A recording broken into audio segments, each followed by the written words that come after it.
Today we're calibrating a TEAC 3300SX 2-track machine. We'll start off with the output adjustments. We have the outputs connected to this meter, and it tells us to turn the outputs fully clockwise for starters and make sure that the output reads between plus or minus negative 2 dBs. And we've done that already. Then it says move the output knob to the 3 o'clock position and adjust these two potentiometers. That's VR.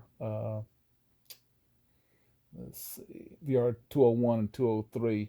So we will read negative 8 dBs at the meter. I've just completed that adjustment. We can look at it right quick. That's when we're playing a TEAC test tape.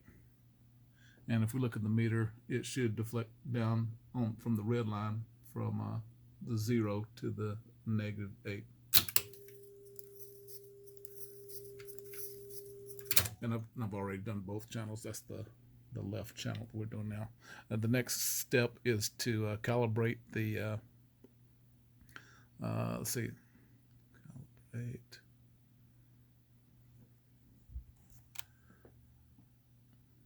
Yes, to set the VU meter levels to 0, to read 0 at the VU meters.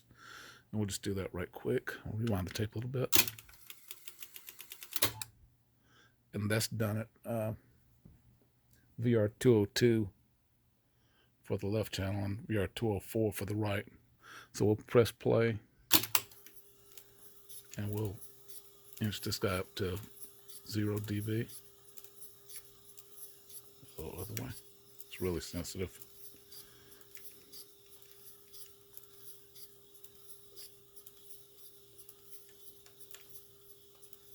A bit more.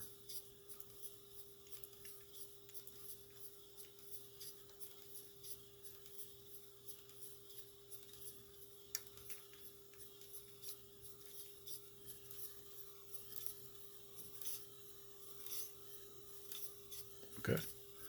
Now we'll do the right channel. That's this guy here.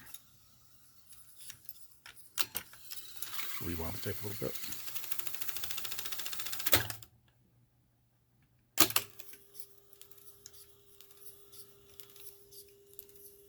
And we'll bring him up to 0 dB as well.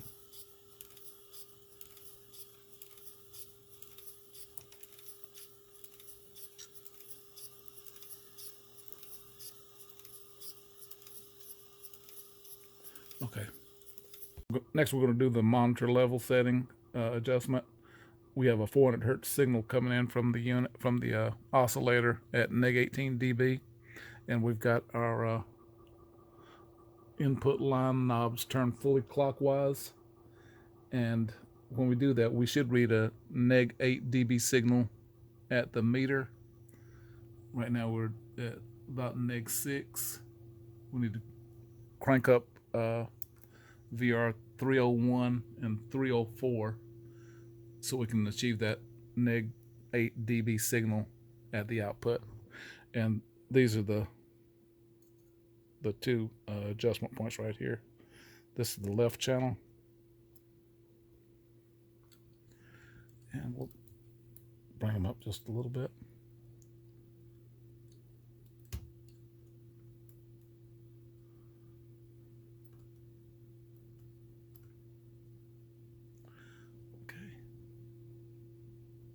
Bring it down a little bit to -8 dB. Okay, we're going to do the same thing on the right channel.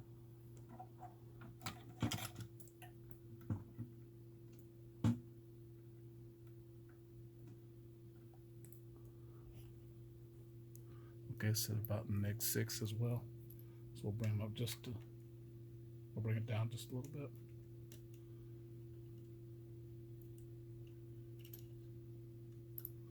Really touchy.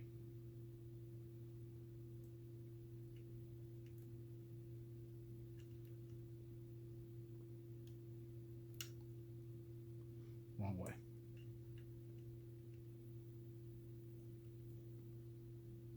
Okay. And we've got -8. Next, we need to adjust the VU meter so they'll read 0 dB. And we do that at VR 302 and 305.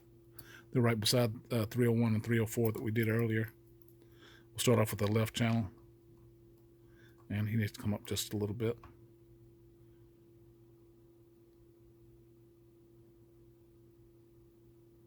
Okay, and we'll do 305 next. That's going to bring the right channel up just a hair.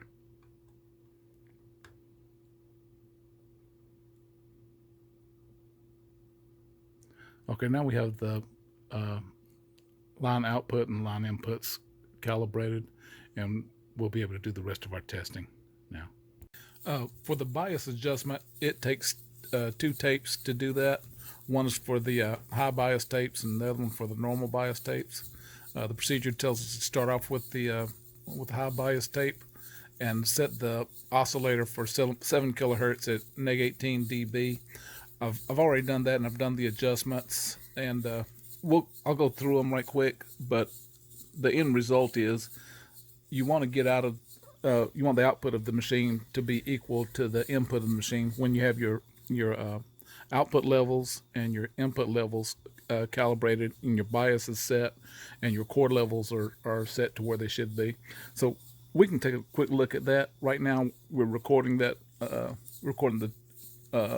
this is a 400 hertz tone that comes up later in the last in the calibration, and we're monitoring the output of the machine on our meter, and this is this tone that's coming off of the tape, and this is what's going on with the tape. So you're going to see a little bit of a variation, but nothing that can't be made up on the line inputs. They're virtually identical. That's the signal coming from the oscillator. It's a 400 hertz tone, and when I put it into from the source to the tape mode, you just see the slightest variation, and that's on the right channel.